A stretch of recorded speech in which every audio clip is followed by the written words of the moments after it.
I didn't know I needed a camera. Yeah. So we got halfway there. Yeah. That's all right. Kenny makes me do the video too, and I'm just I'm fortunate. I'm actually wearing clothes right now, so. But we don't know if you're wearing pants. This is true.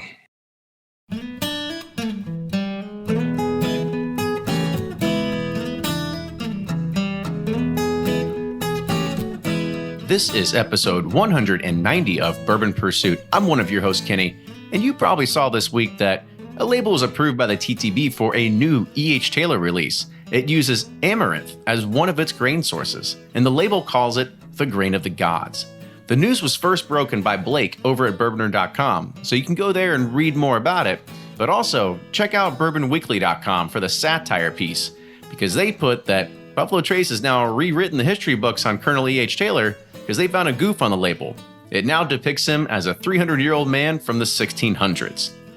Now, tomorrow, March 1st, I want to see you at Down One Bourbon Bar here in Louisville, Kentucky between 4 and 6 p.m.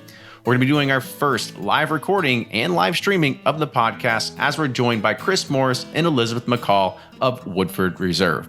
And if you can't be there, as I mentioned, it's live streamed, so you can be there remotely via Facebook and YouTube. We do have 4 barrel selections that are available for purchase to the general public. We have our Maker's 46 private selection, which tastes like a boozy French toast. We also have a 1792 full proof. It's called Case of the Mondays. And we have 2 Whistle Pig barrels, and they're 13-year-old ryes. One I really love because it kind of reminds me and reminiscent of a Booker's Rye. The links to purchase these are going to be available on our Facebook page, so make sure you go there and check it out. If you're a Patreon supporter and you're just now hearing about it, hurry up before this actually does get posted later this Thursday night.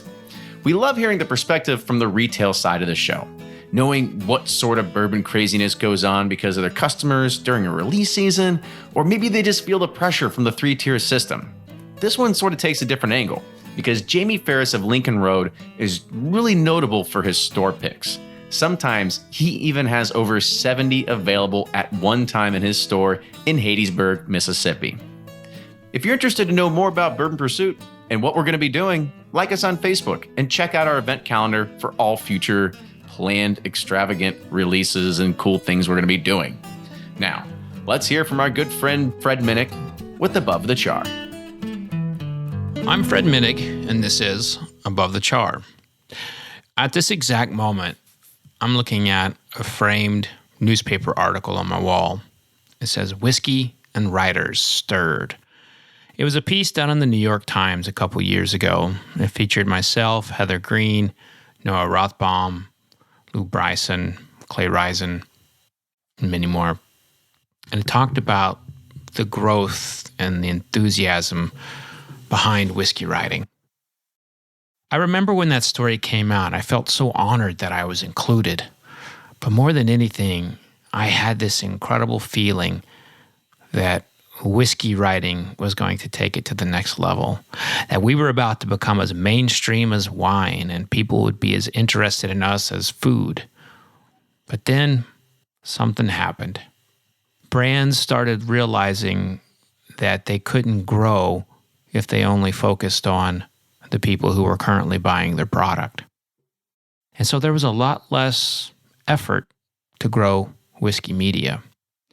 And instead, the whiskey media changed from a hardcore kind of production and science piece to more of a lifestyle driven and like 50 bourbons under $50. And then you started seeing scores of so-called influencer entering the whiskey space. And that's all the brands would chase. And in whiskey, all you have to do is follow the money.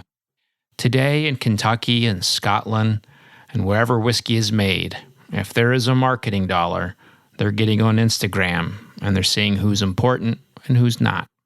Are they choosing to fly out an Instagram influencer to learn about the whiskey processes or a whiskey writer? More times than not, they're choosing the Instagram influencer. And why that bothers me is because we're not pursuing knowledge on a space that really should be rewarding knowledge. Instead, we're rewarding people who have more likes or have more followers, or they look good when they stare one way, or they have a handbag over their shoulder. You can be good looking and an influencer and have the knowledge. So I hope that if you are an influencer, if you're someone who's trying to break into this world of whiskey, I hope you do it the right way, like Jackie James has, an Instagram influencer who flew down to Kentucky to take the Stave and Thief program and to go to the distilleries. She didn't do it for money. She did it out of passion. I have a great fear of where whiskey media is going. If there is more and more money pumped into capture the influencers who don't really have a passion, who don't really care about American whiskey, then we'll see eventually everything just boil right down to marketing. And I don't want that. So, do me a favor. Go read Carla Carlton's book. Go read Mike Veach's book, Chuck Cowdery's blog or book. Pick up one of mine. Go to a library. Read through old texts of Whiskey Magazine, Whiskey Advocate, and Bourbon Plus, my magazine. Read, talk, and inform one another. We cannot have an illiterate base of whiskey consumers. So let us not let the new wave of influencers influence us. Let's change the game. Let's get smart. And that's this week's Above the Char. Hey, I got a YouTube channel. Go check it out. Search Fred Minnick at YouTube. Until next week, cheers. Always find what you love at Total Wine & More. With so many great bottles to choose from at the lowest price, it's easy to find your favorite Cabernet or a new single barrel bourbon to try with some help from one of their friendly guides. And with every bottle comes the confidence of knowing you just found something amazing. With the lowest prices for over 30 years, find what you love and love what you find only at Total Wine & More. Curbside pickup and delivery available in most areas. Visit TotalWine.com to learn more. Spirits not sold in Virginia and North Carolina. Drink responsibly and be 21. Do you ever pour yourself a bourbon, swirl it around, and then start struggling to come up with tasting notes? And perhaps you're also looking for a good Father's Day gift idea. Well, you can now solve both with a kit from Knows Your Bourbon. And unlike other nosing kits on the market, Knows Your Bourbon kits feature real ingredients for the most authentic aromas. You can smell real Tahitian vanilla bean instead of some synthetic aroma that's just made from chemicals. So head on over to knowsyourbourbon.com and enter code BP10 for 10% off your order. From their bar to yours, Chad and Sarah of the popular YouTube channel It's Bourbon Night bring you their favorite at-home old-fashioned mix with the new Elemental Elixir's Golden Hour Syrup. It's a custom-made syrup with notes of bold black tea, warm spices, and orange zest. All you need is your favorite whiskey and ice. No bitters needed. One bottle makes 16 drinks, so that's only $1 a cocktail before you add your own whiskey. They can also be enjoyed in other cocktails or spirits, mocktails, coffee, tea, and anything you can think of. It's crafted locally in Lexington, Kentucky, and you can get your bottle now at whiskeyambitions.com. Play Whiskey Wednesday, Round 11, the memory game. Until June 26, each week you can win one of our 12 incredible grand prizes. Select $2 at checkout. And if they match on drawing night, you'll win that bottle. Not a match? No worries. You still score a Weller 12-year. Every $5 ticket gives you 5 chances to win, including 4 weekly bonus prizes. Get your tickets now at give270.org. Charitable Gaming License ORG 0002703. Ed Bly and Rising Tide Spirits are back again with a new release of Old Stubborn Bourbon. And this release of Old Stubborn is a premium hand marriage of 10, 11, and 12-year cask strength, barely filtered pot still bourbon. It comes in at a staggering 123.8 proof. And the flavoring grain for this one, which the last one was wheated, but this time it's now rye. Rich, sweet, and bold with a long finish that's sure to be another eye-opener. You can order online at Sealbox or thebourbonconcierge.com. And you can even purchase in person at Revival Vintage Spirits, and even now with very few select stores in Kentucky. You can get it now while you can, but be sure to do it because it's not going to last long.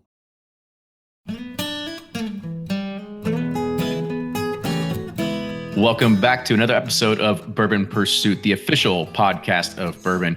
Kenny and Fred here. talking about store picks and about retail stores. And this is one with a guest that we have never had on the show before. However, anybody that has been around bourbon for quite some time is probably aware of his store. And Fred, we were kind of talking a little bit before we hit this record button here that you had actually done a review of one of his store picks at some point in the past as well.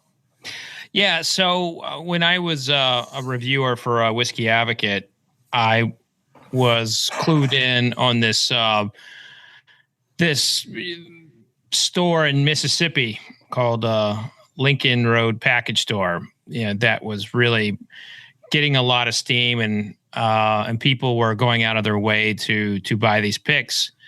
So I was like, I got to see what this guy's all about. And I reviewed several of his picks, and this was really at a time when when a lot of people didn't know about store picks. So I'd say, 3 to 5 years ago, and I was amazed by them. They were fantastic. They were easily, like a top 5, some bourbon in my glass for that year. I mean, they were phenomenal.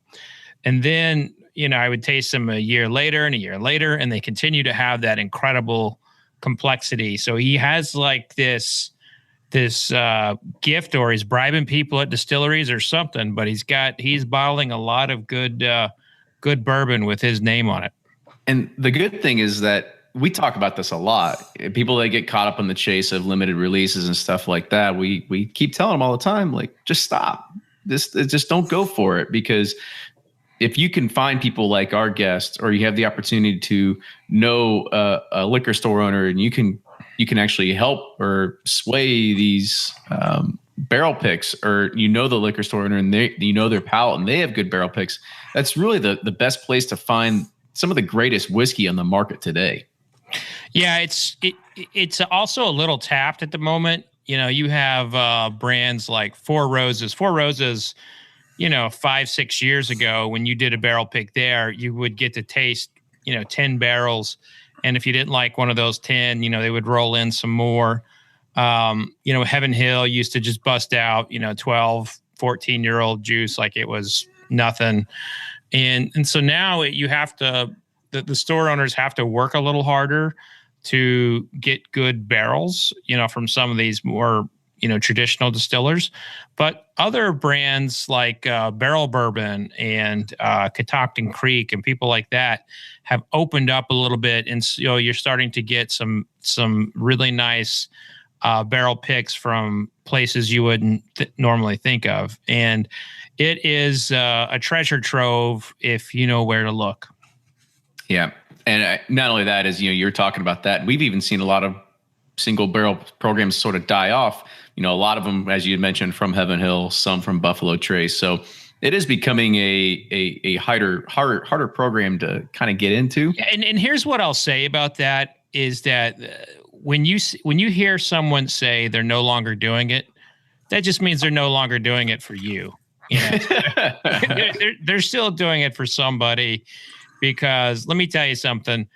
There are some accounts folks aren't turning down. No one's turning down, Bill Thomas, Jack Rose, or if they are turning him down, they're making up for it with something else. So there are a lot of accounts that no one would dare turn down. And, Jack Rose, Cannon, just throwing a Vegas hotel out there like Bellagio, these are accounts that no one's going to want to say no to.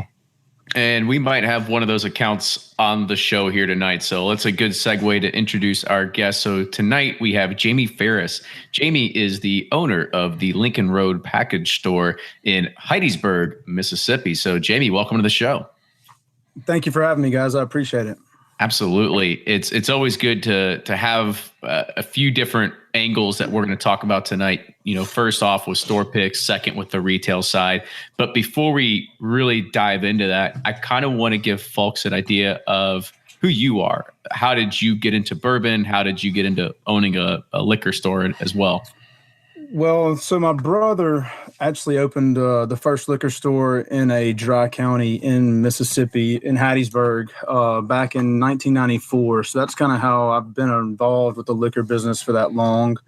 And then an opportunity came up to open one of my own here in an area town that was doing some expansion. And so that's where we kind of took advantage of it, and we started expanding into wine and really had a tremendous wine selection. Well, our wine customers started asking for some higher end scotches and more and better scotches, and it kind of bled into scotch and then on into bourbon. And then we started just having the trouble of getting, as we were talking about earlier, the allocated whiskeys. It was starting to get where we couldn't get enough of them to, make our customers happy. You get 3 bottles of this or 6 of this, and you got 12 you're trying to make happy. And then that's when we discovered and started doing the single barrel, private barrel pick programs.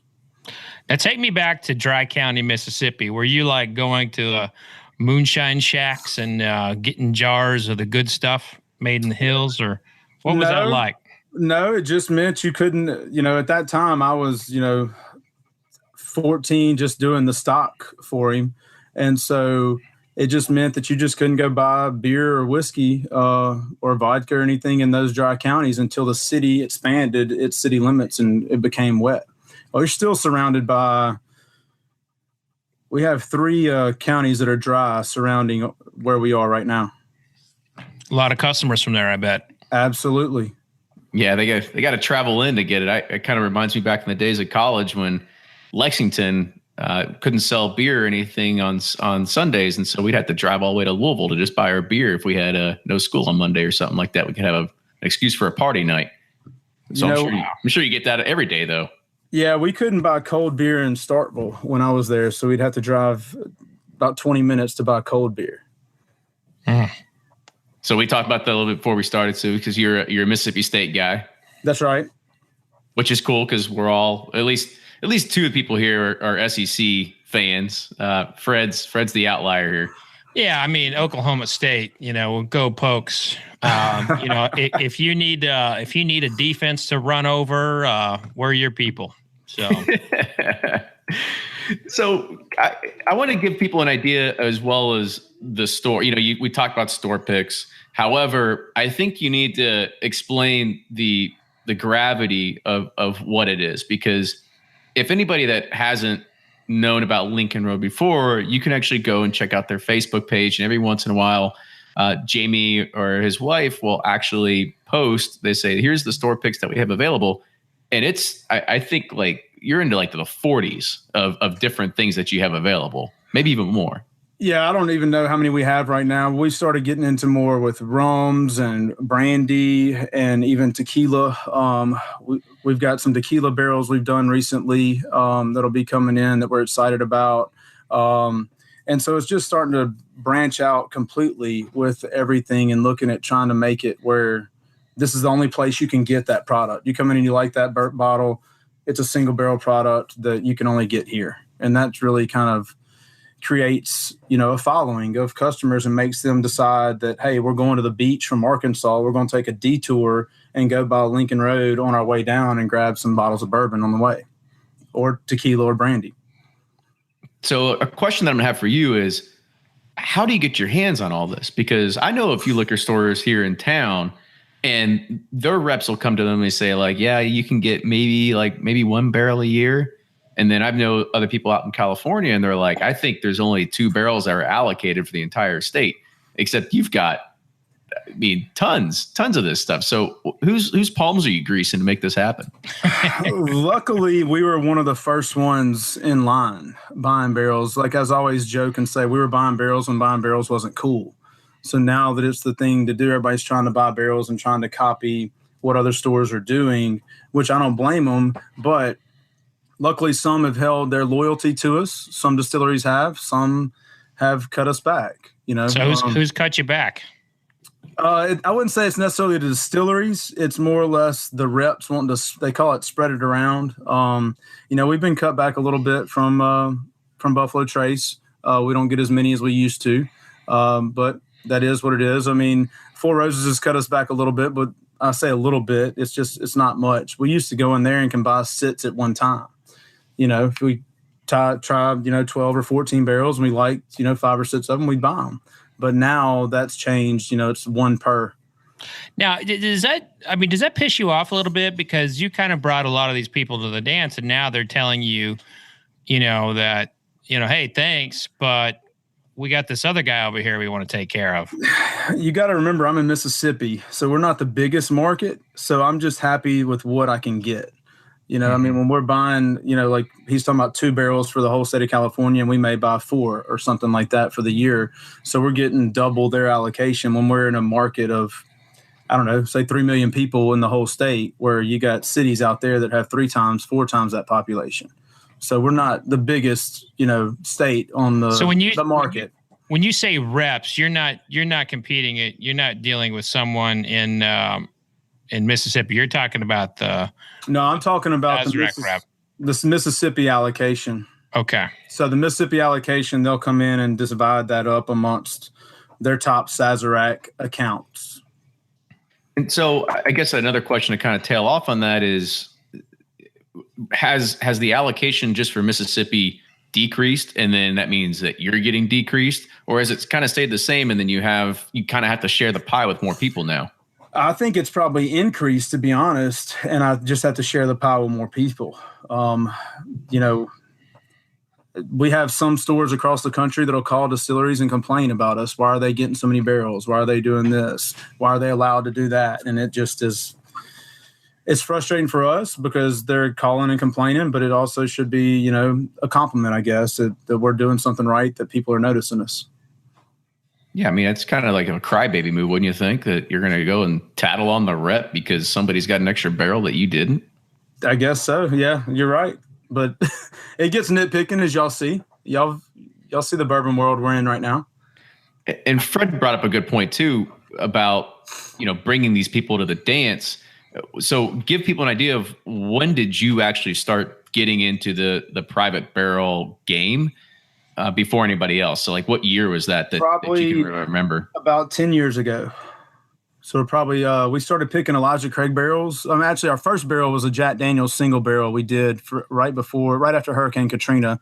And we did a portion of the proceeds went to a Katrina fund back in 2005. But we didn't buy another barrel until probably 2008, 2009. And we started buying Elijah Craig barrels at that time from Heaven Hill and, bring them in. And then we were like, wow, we sold through that in 2 months. That's pretty good. At that time it was $22 a bottle, $19.99, $22. And so nothing for a 12-year-old single barrel, as Fred was saying earlier. I mean, it's an easy sell. Here, I got a 12-year-old single barrel I picked. It's fantastic. I think you should buy it. And people were buying it. And then we bought it, trickled into like Henry McKenna, Eagle Rare single barrel was one that we did. And I think we were the first one in Mississippi to do an Eagle Rare, Buffalo Trace, and Weller barrels from Buffalo Trace. But then it's kind of we've been cut since then. Yep. But luckily, Eddie Russell, Four Roses, Knob Creek, those guys aren't cutting us. We're still allowed to kind of do about the same, on some level. Like I said, not Four Roses. We can't go in and buy 6 to 8 at a time, but we're still able to pick up a decent number of barrels compared to other people in the state, luckily. And so you've been around the barrel game for quite some time. So over the course, you've seen them change. You've seen ones that have come online, like the Makers 46 program. You've seen things that have died off, that have come, that we kind of talked about earlier, from Buffalo Trace or Heaven Hill. What do you kind of think is, I'll put this in 2 parts, and I'll ask the first one. What program right now do you think does the best job for single barrels and gives you that great experience? I knew you were going to ask me that question. So they're all different.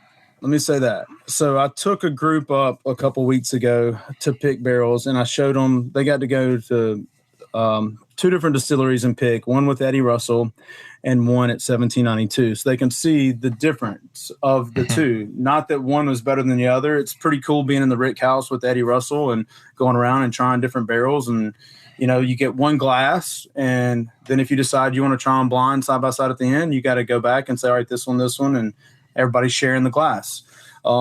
At Four Roses, it's cool because you get to sit there and try different recipes side by side. Now, Josh is a listener to the show, so don't you badmouth him right now. I'm not badmouthing Josh. We did a pretty cool thing with Josh Hollifield, everybody from 1792, for those who are unaware. Yeah, Josh is great. We got to go into there on that Friday, and we ended up blending a couple 1792 foolproof barrels together, and they came out pretty fantastic. So we're excited about that. So he kind of came up with that idea a little bit with us as we were trying to blend, but we didn't take too long doing that. But that's something that's just cool that you can do, because you can't just go into Russell's Reserve and say, I'm going to blend 2 barrels together.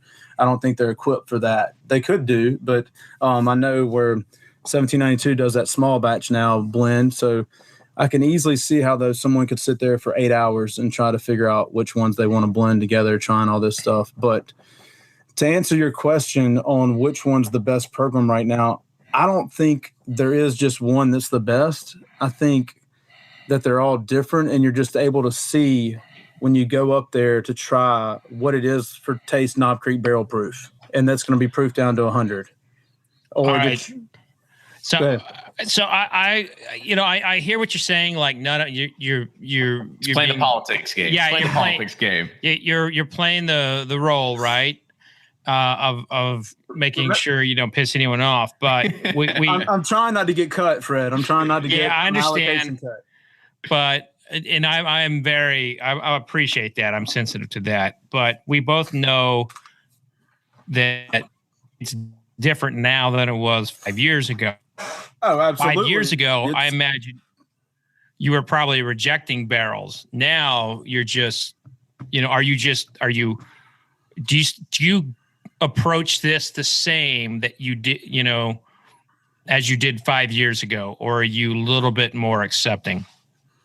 Yes, we still look like, so when I'm tasting barrels, so when people ask me, they say, Russell Reserve, what are you going and looking for at Russell Reserve? You picked a lot of barrels at Russell Reserve. And I always tell them, when you find it, you'll know. And that's kind of how I feel about it. So when I'm going in and I'm tasting, I'm looking for a bigger mouthfeel, some of that complexity that you talked about earlier. And I'm a big finish guy. So I want it to hang out and be nice on the back end and still chew and taste on it in a good way. Not that I'm just burning alcohol on my chest and tongue there. So, but that's kind of what I look for. And I mean, now sometimes you're taking the best of what's there.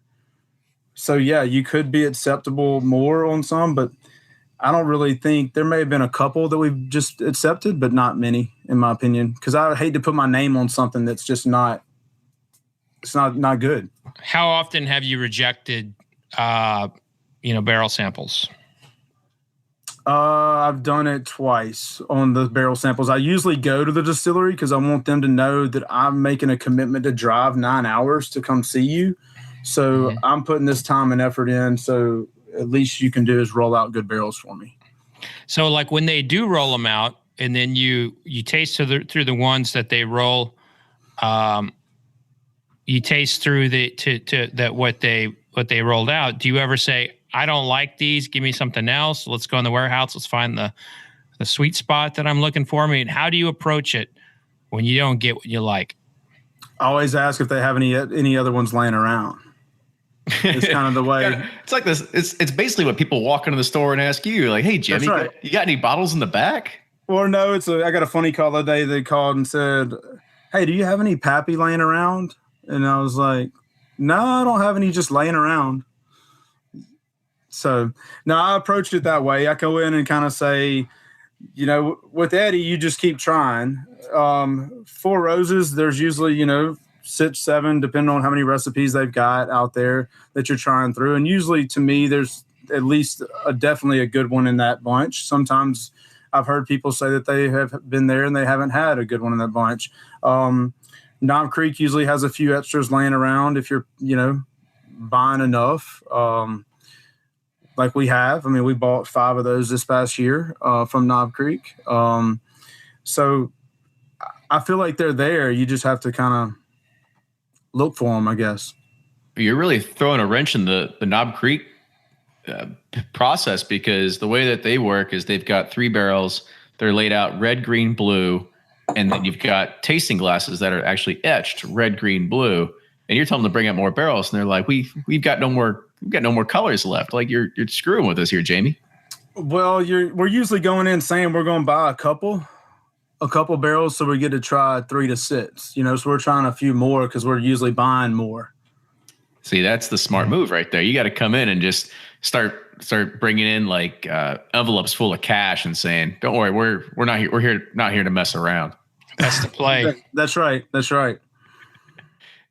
There was one thing that you had kind of talked about with the 1792, and you were saying that you're starting to do blending. Now, this isn't the first time I've heard of a store going this way, because they have the opportunity, as you mentioned yourself, and you have a choice of some good barrels in front of you. However, you always want to sit there and think, what if we blended these two together?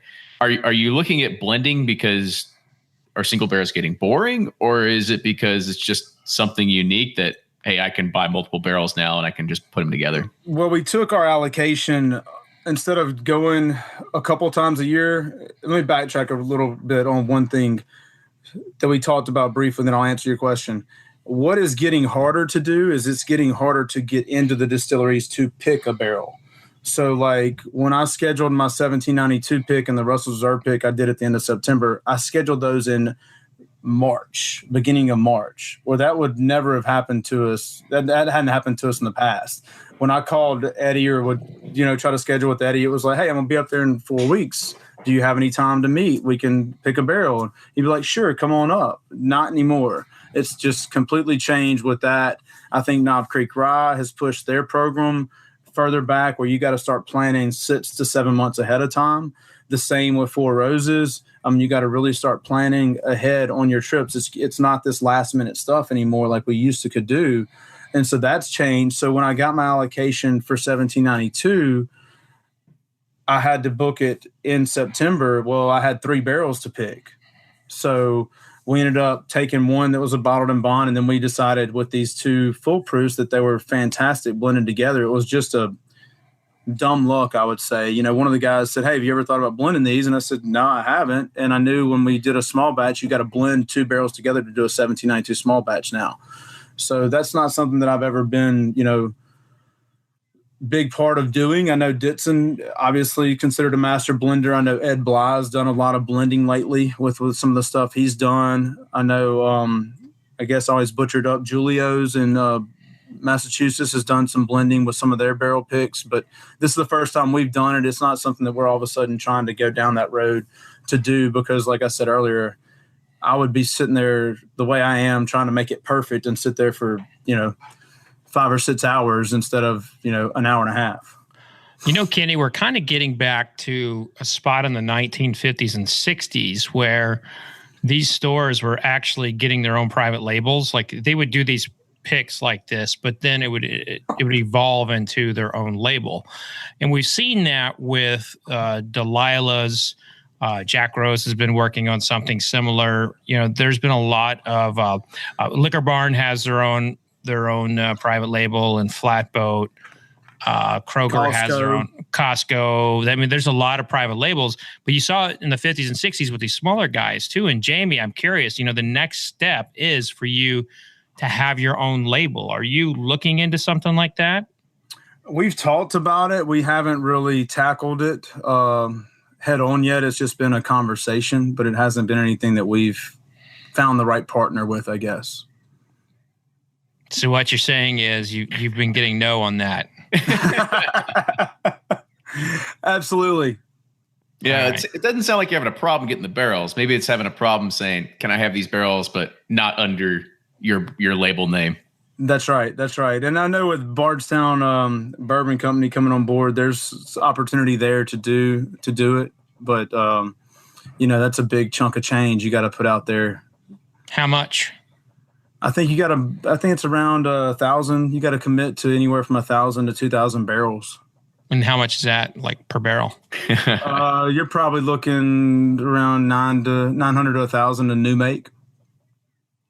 So it's a little bit of change. Mm-hmm. Yep, sure is. A couple $1 million. I'm guessing the Mississippi State Bank isn't going to be lending you to help you out there with those barrels. No, they won't give us loan on our inventory. Really? Because they don't have a liquor permit.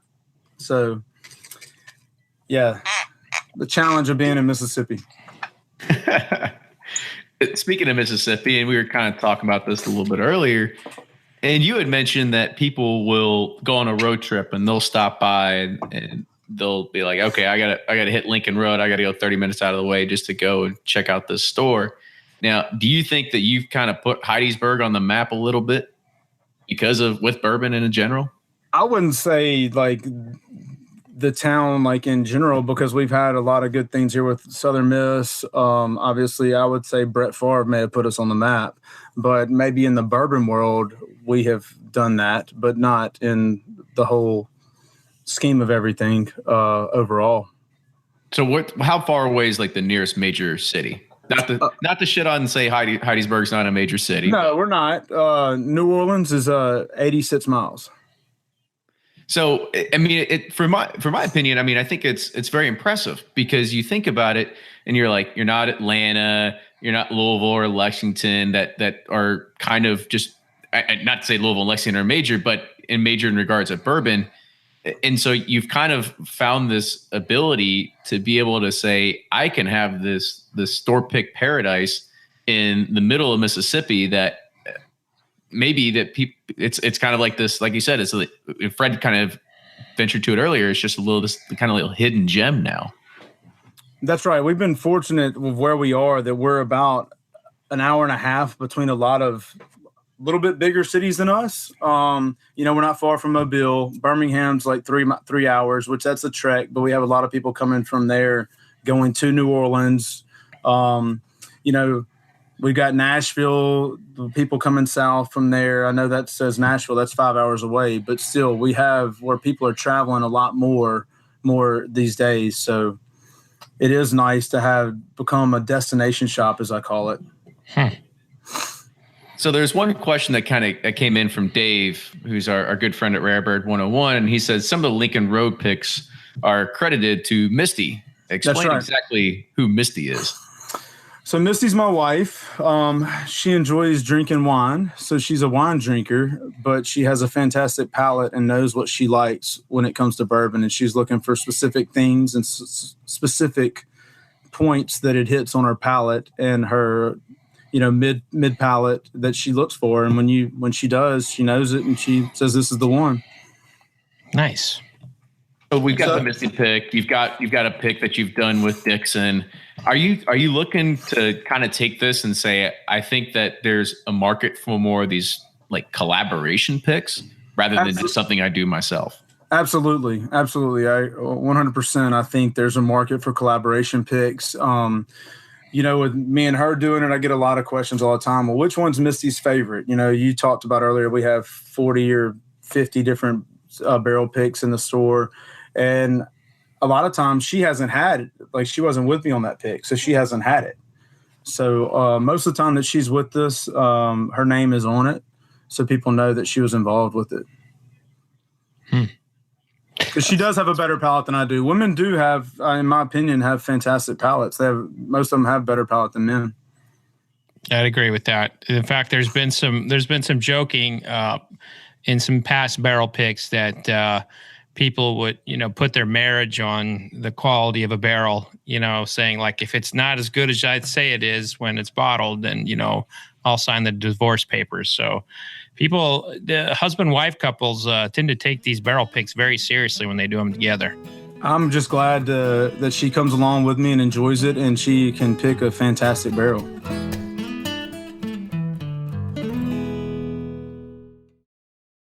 If you're anything like me, then you can't get enough about bourbon. And that's why I'm a subscriber to Bourbon Plus magazine. Bourbon Plus is a quarterly publication that tells the stories from the heart of bourbon, the farmers who grow the grain, the distillers who labor over the process, and the people like you and me who raise their glasses to celebrate it all. Subscribe to Bourbon Plus magazine today at bourbonplus.com, that's PLUS.com, and use code PURSUIT at checkout for $5 off your subscription. Shopify's already taken the cash register online, helping millions sell billions around the world. But did you know that Shopify can do the same thing at your retail store? Give your point of sale system a serious upgrade with Shopify. Shopify's point of sale is your command center for your retail store. From accepting payments to managing inventory, Shopify has everything you need to sell in person. And with Shopify, you get a powerhouse selling partner that effortlessly unites your in-person and online sales into one source of truth. Track every sale across your business in one place and know exactly what's in stock. Connect with customers in line and online. Shopify helps you drive store traffic with plug-and-play tools built for marketing campaigns, from TikTok to Instagram and beyond. And get hardware that fits your business. Take payments by smartphone. Transform your tablet into a point-of-sale system or use Shopify's point-of-sale Go mobile device for a battle-tested solution.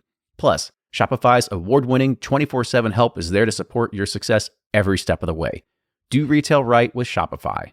Sign up for a $1 per month trial period at shopify.com/bourbon, all lowercase, and go to shopify.com/bourbon to take your retail business to the next level today. Shopify.com/bourbon.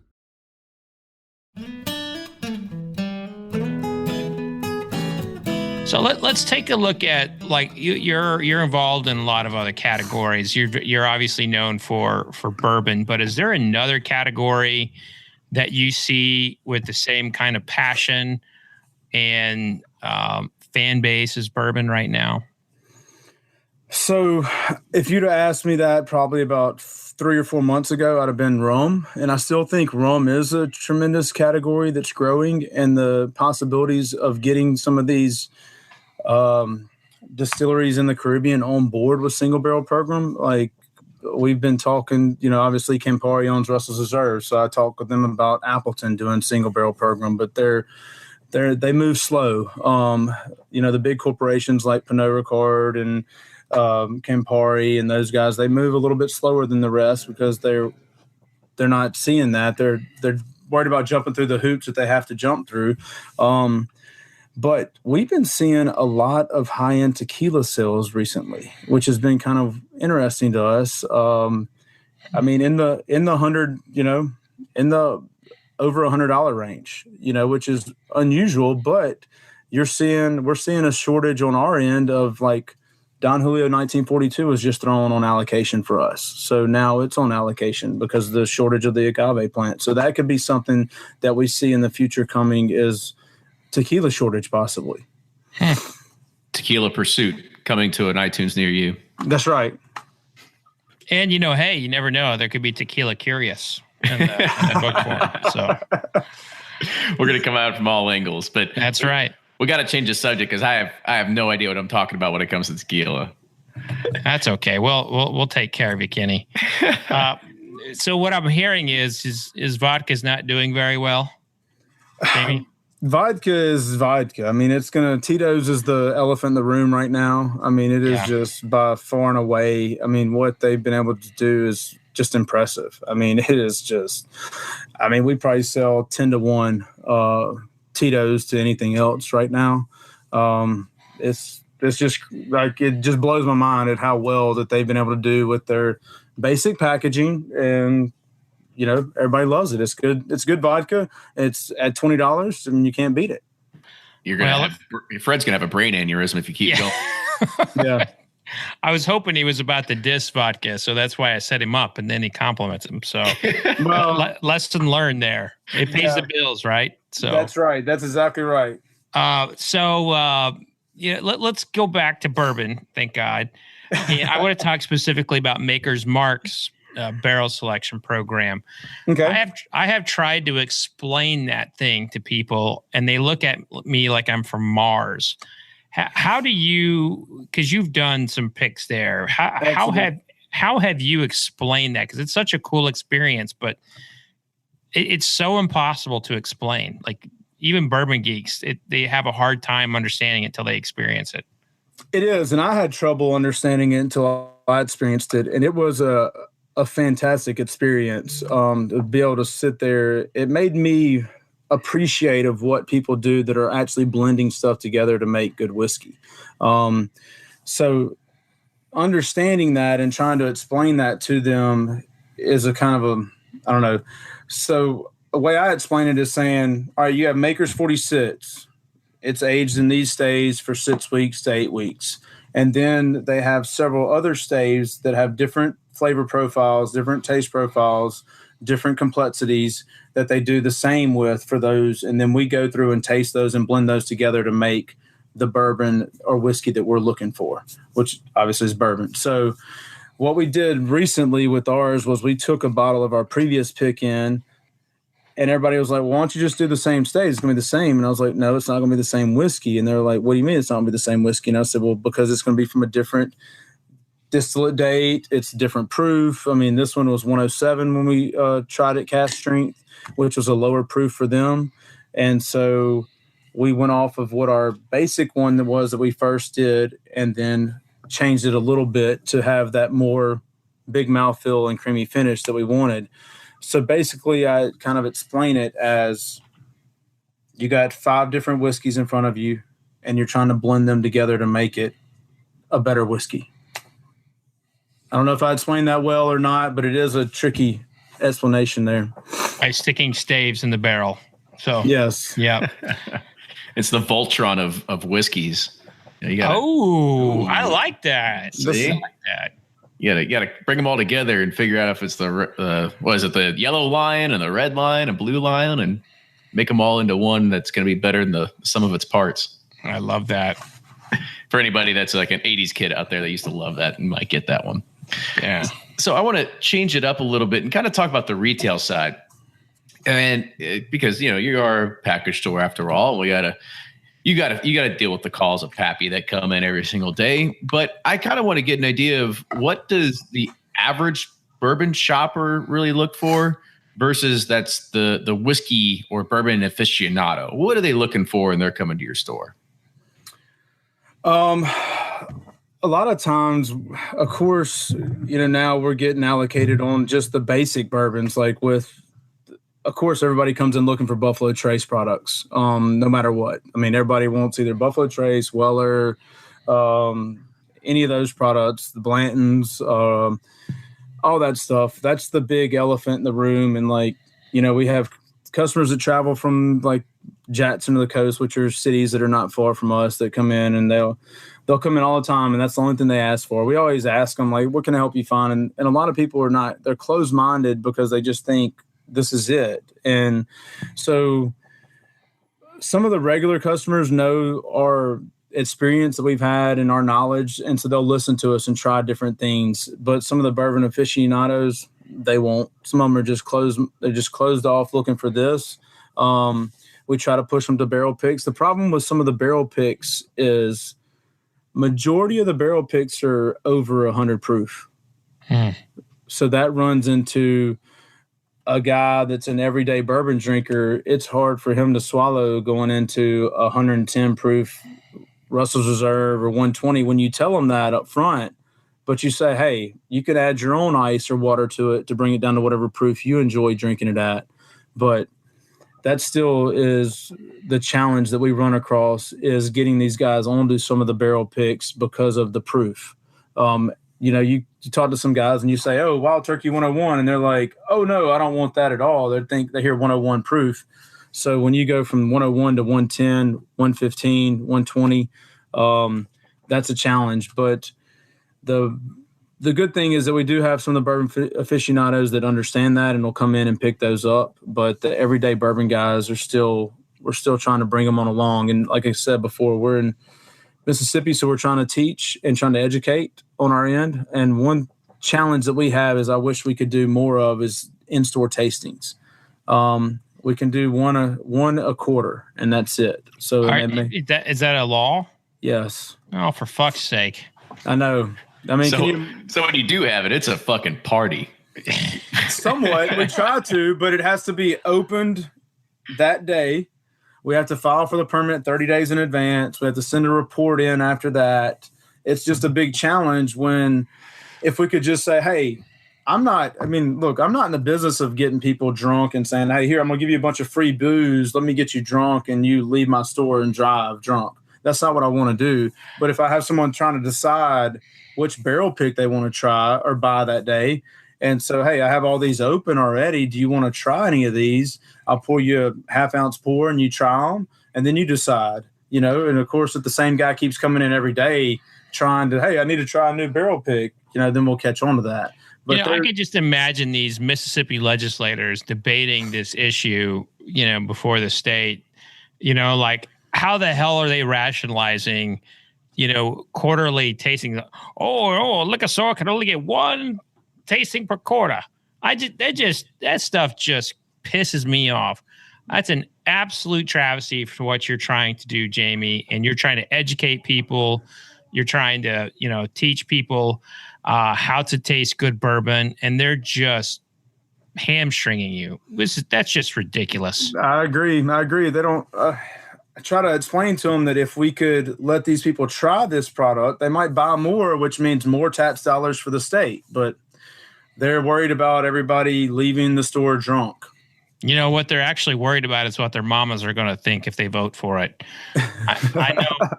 I know boys from Mississippi, and that's all they care about is what their mamas think. So, maybe the next generation, you'll get it passed in 50 years. Yeah, I hope so. I don't think I'll be around by then, but you sound like a young man. You got a few more years of retail underneath your hat. You could still keep going. So I kind of want to talk about that retail side just a little bit more, because I see it here in Louisville all the time. You've got these, I call them vultures. They're essentially, they'll go to a store, they'll kind of look around, and then they'll just leave. They might talk to somebody. They might say, hey, is there anything, you got anything new? Anything in the back, whatever it is. How often do you get that? And then is it just annoying when people come in and they just kind of look around and leave? Yeah, it is. Usually I'll try to stop them before they go out the door and be like, was there not something you could find? Because we greet everybody that comes in the door. That's a big thing for us, customer service. Welcome to Moe's. Absolutely. Absolutely. How are you doing? Can I help you find anything? What are you looking for? And a lot of people say, no, I'm just looking. And then after they shop around for 5 or 10 minutes, I'll come up and I'll ask them myself again and say, is there something specific that you're looking for? And, and then then they come out with, well, I got this list here that my buddy sent me. And, of course, it's all the Pappy, all the BTAC, the limited edition stuff. The birthday bourbon right now has been the hot one that we've had a lot of people asking about. And so it's just as something that keeps coming. And I hate to say this, but I was not in the best of mood the other day. And I had a guy, like you're saying, a vulture coming in. And every time he comes in, he's looking for one product. And he finally said the other day, and I said, well, every time you come in, that's all you ask for. And you don't buy anything else from us. And it finally, his eyes got big and he was like, well, and he kind of mumbled a little bit. And then he bought some other stuff. And then I of course, sold him a bottle that he was asking for. I said, I do have it for you, but you ask for this every time. And so one of my guys looked at me and said, I'm surprised that you said something to him about that. And I said, well, at some point it just wears on you. As store owner, it just wears on you, the number of calls and stuff we have. And a lot of times my first question to when someone calls on the phone is, well, have you ever been in my store? And they'll be like, no, I haven't, but I was planning on coming down there. And I was like, oh, you're planning on coming down to pick up the bottle of Pappy 15 that you're asking me about. And so I reserve those bottles for my customers who help me pay the light bill. The guys that shop on me on a weekly basis. And if I had any advice to people looking for those bottles, buy a lot of Tito's vodka. No, not buy a lot of Tito's vodka. For God's sakes, Kenny, come on, man. But you have your store that you go to and build that relationship with that owner in that store. Stay with that store. Don't just go around to every store in town or every store and be like, hey, you got this, you got that. I mean, that's just the way I think. Because I have my regular customers that have been regular customers for years that I take care of. And I'm going to continue taking care of those guys. Yeah, it kind of seems it's the same story no matter where it is. You've got to support the stores. You just can't walk in, ask for something and leave and expect one day that they're going to be like, oh, yeah, you've been so persistent. Here you go. That's right. It's a little bit too, Jamie, it's a little bit too kind of like the the barrels that, the situation you've been through, like you brought a lot of these distillers to the dance, and now you're having to compete with, Johnny Newcomer in California. And, you've got a lot of customers been with you for a long time, and it would be a disservice to them if you were to give that pappy 15-year-old to the guy who's been supporting you for 5-6 years. That's right. You're exactly right on that. If I just gave it to this guy that came in and not the guy that's been there for 5 or 6 years. Do you foresee an end in the craziness? I hope so. I don't really see one because I see what our we're on allocation on a lot of products that I would think that are not that old. When I say not that old, that are 6 years old, and we're on allocation with those products. And I feel like this bourbon shortage and bourbon craze has been going on for a little bit longer than that. They've got to be catching up at some point. I hope is the only thing that I can say. Because it's just getting more and more frustrating for me and for other store owners and for customers that, we get some of them and we don't even put them out because I've got older customers that are, late 60s, 70s that have been drinking this stuff for 7, 8, 9, 10 years. And now I'm going to say, oh, you can't get your favorite whiskey anymore. I'm sorry. Even though you've been buying it here for 10 years. No, I'm going to set that in the back for those guys that have been buying it for 10 years because they were the ones that were buying it before anybody else was buying it. Yeah. And they get upset with me if I don't have it for them. How often does that happen? I try not to let it happen, but it does happen probably, once every 6 weeks or so. I mean, are you just like, I swear it's not on me. I'm waiting for the case to come in. That's exactly right. I've got it on order. It's on order. I promise you. So I'll kind of tail off with one last question on that. And is there any sort of new trends that you're seeing with inside of the whiskey market from the retail side? Whether it's newer labels, sourced whiskey, craft whiskey. I don't know. What do you see as the new trend? That Hold on. Jamie, doesn't it sound like when he says craft whiskey, he's saying crap whiskey? Did you hear that?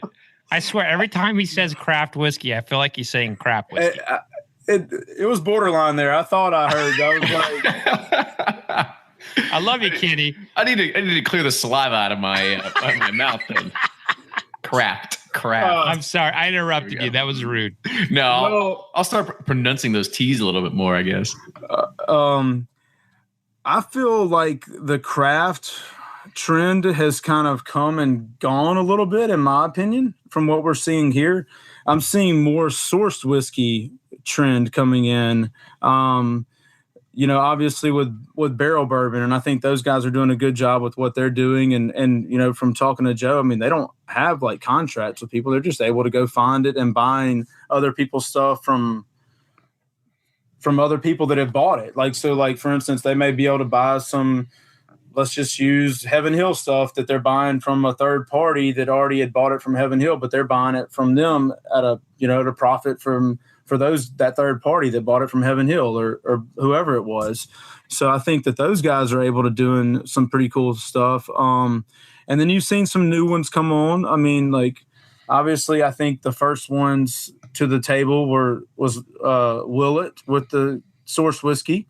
And I may be skipping some, Fred will know more on this, but Smooth Ambler was the other one that came to the table with a bunch of good barrels from MGP. And then you had Bell Mead was a trend there for a while. And then now you're seeing, always butchered as Blonde Brothers, I think, doing some whiskey picks now that have been really hot lately. I'm seeing some. We don't have those in Mississippi, unfortunately, because we're that small market. But I'm seeing the trend there with those guys. So in my store, we're seeing more of the source whiskey trend on the barrel bourbon side. But I feel like the craft whiskey sales have really, really dropped off for us, which, kind of goes hand in hand with what y'all said earlier. Fred said earlier. you kind of just brought up another thing that it's always kind of a hot button that I like to bring up, and maybe you can kind of give your take on it a little bit too, is that you have a lot of these craft distillers that are starting with a sourced MGP product, and then they want to bring their own product online. However, it seems that there's this imbalance, if you will. And so when they run out of the MGP product, and then they can only say it's a 9 or 10 or 11-year-old whiskey, and then they got to put out their 3, 4, or 5-year-old whiskey, it sort of doesn't meet the expectations that some of the consumer market is starting to see. So what's your kind of feeling on that of people that are starting with MGP and then trying to either blend in their own product or just do a cold cut and then start selling their own product? I think that's a tough thing for those guys.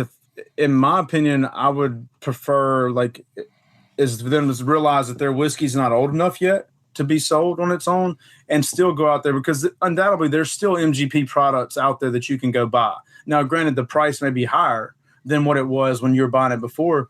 Just charge more. I know some people are like, well, I like to be under the $100 price point. Well, as y'all see on the secondary, people are buying stuff left and right for crazy amounts of money that's okay. They're spending $250, $300 on bottles that are just okay. They're not great. They're buying them because of a name or whatever it is. But in my opinion, I think that they should continue trying to buy that source whiskey until their whiskey is of age to sell on its own. Or make gin or make vodka to pay your bills, or rum, pay your bills until you can get by when your whiskey's of age. In my opinion, that's what I would do, because I would just not want to put out a young product that tastes grainy and craft and is just, I don't know, like you get into some of these products and you can taste the youth in them. Y'all know that. Y'all have had enough of them, I would think, where y'all try them and see, and, it's just not there yet. Yeah. All right. So, sorry, Fred, go ahead. I was going to say, it puts, you always I root for these people personally. And I recently wrote a story for Forbes, and it was, the headline was something like craft whiskeys that disappoint or something like that. And it really caused a firestorm with a lot of people who make the whiskey, because we're different. We're doing things this way and that way. And it's hard for you, Jamie, because you're looking at it from what does the consumer want? And you probably want to support that little guy, but at the end of the day, you got to pay the light bill, like you said. So do you feel like it is not a viable business option for you to be pushing craft whiskey?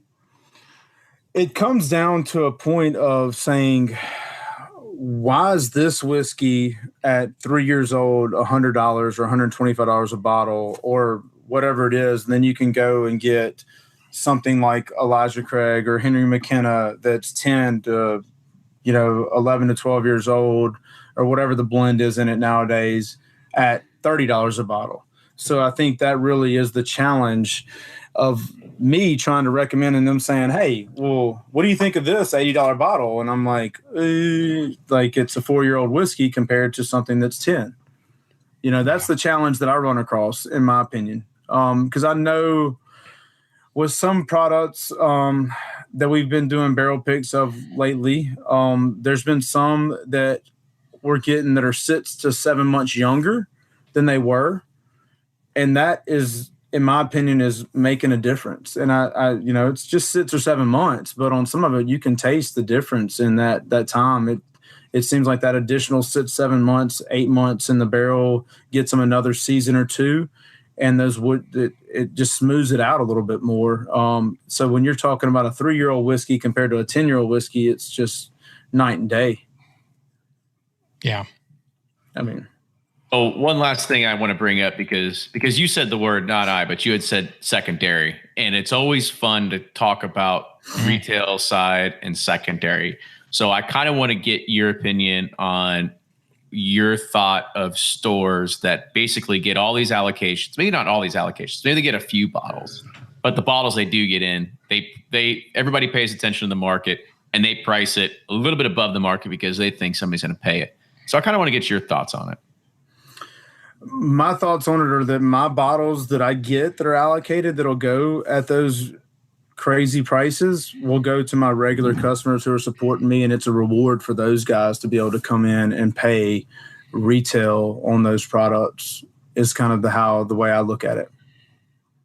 You know, thank you for shopping with me and spending this much throughout the year. You spent, $10,000 a year with me on all these wines and these different scotches and bourbons that you're buying. And so here you go. I have this bottle for you.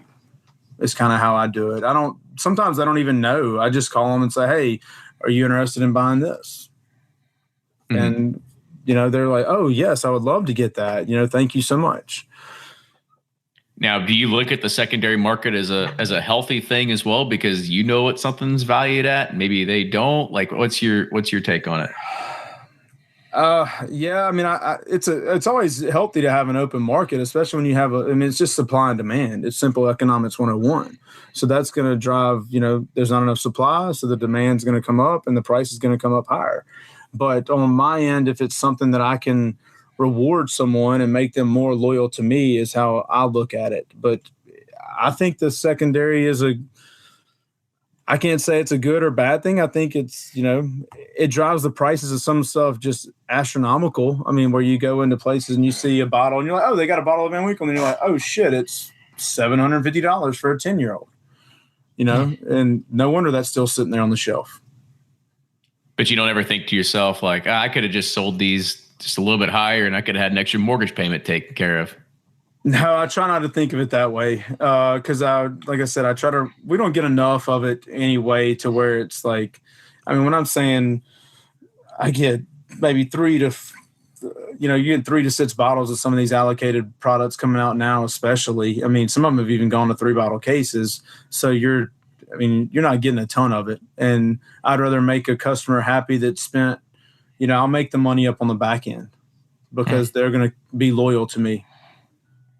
Absolutely. All right. So with that, I think we should probably start wrapping this up. So Jamie, I want to say thank you again for coming on the show tonight. Give everybody a plug of where they can learn more about Lincoln Road Package Store, where they can find your store, as well as social media and stuff like that. Yeah, so we have our Facebook page. You can search Lincoln Road Package Store. We also have a website. It's lincolnroadpackagestore.com. You can look at it. Now, it's not always completely up to date with our barrel picks because I'm the guy that has to do all that. But the best thing to do is just go to our Facebook page. And if you have any questions on anything, you can also private message us and we'll answer those questions as fast as we can. Is it actually located on a road called Lincoln Road? That's right. Lincoln Road and 28th Avenue. We're on the corner of Lincoln and 28th. All right. So there wasn't a whole lot of thought going into the brand. It was pretty easy. Hey, come on now. Hey, I mean, absolutely. It was, location based. So people were like, where's Lincoln Road Package Store? We're on Lincoln Road. There you go. Boy, between the two of us, you're not going to have, not much self-esteem after all this is said and done, Jamie. I just appreciate y'all having me on. Absolutely. No, it was great. And thank you for taking us through a lot of those different, we ran the gamut with you tonight. We talked about secondary, talked about craft whiskey. We talked about retail stores. We talked about barrel picks. We're going to probably have to set up a second episode here at some point to go even more with you. Maybe we do a barrel pick together. How about that? I like collaborations. Yeah, absolutely. There we go. Especially if Jamie's paying for it. Awesome. So Jamie, thank you again for joining us. Make sure you follow him on social media as well as follow us, Bourbon Pursuit, on Twitter, Facebook, and Instagram. And also you can follow Fred Minnick at Bourbon Pursuit. Follow Fred Minnick on Facebook, Twitter, and Instagram as well. Also subscribe to Bourbon Plus if you haven't yet. It's a great magazine. Everybody's going to enjoy it. And if you do like the show, you want to support us, we had I think almost 15 viewers on at some point tonight, and they got to see it live as it was happening. Support the show on Patreon, patreon.com/Bourbon Pursuit. And that's how you get to ask all these fun questions to our guests. And we don't have to sit here and think of every single one. So we appreciate all of our Patreon supporters being able to do that as well. And if you have any more show suggestions, things you'd like to see, questions for Fred or I or Ryan, who couldn't be here tonight, send us an email, team@bourbonpursuit.com. With that, I want to say, Jamie, Fred, thanks again for everybody joining in tonight. It was a pleasure, and we'll talk to everybody next week. Cheers. Cheers.